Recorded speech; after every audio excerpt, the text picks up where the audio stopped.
Good morning mga boss, meron tayo ditong Toyota Hilux G variant pero naka GR yung grills. Yan, so poging-pogi tingnan, no? Parang GR. So nagpakabit si sir ng ating Violet 2.0.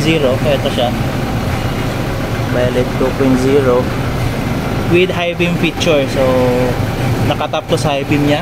Ito yung hindi rin to stock, naka aftermarket na rin to since Hilux G to, G na variant 2016 model, pero naka projector siya. So nakulangan si sir, nagpadagdag siya ng Violet. Ito, so ito yung output natin.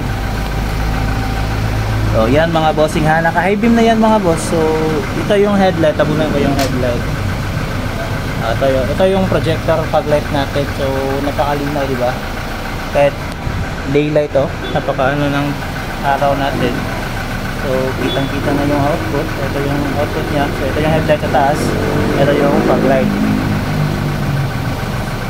Naka high beam na yan mga boss ha. Naka-top sa high beam. Dito rin sa baba, ito yung fog light. So wala masyadong makitang headlight dito. Ito yung fog light natin, no? Fog light yung nakikita.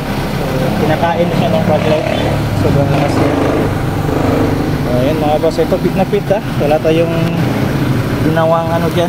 May bracket naman siya sa Toyota. Plug and play lahat sa Toyota. Ito siya, hindi siya maalog.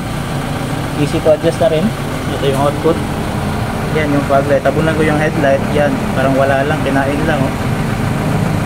Naka-high beam na siya. So try ko ha. High beam na yan. So low beam.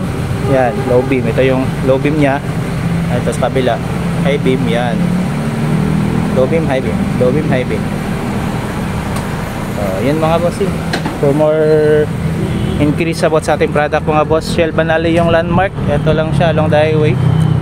Andres Autos Accessories Pagadian, Tatabi Price Gas. Yun lang mga bossing, no, please.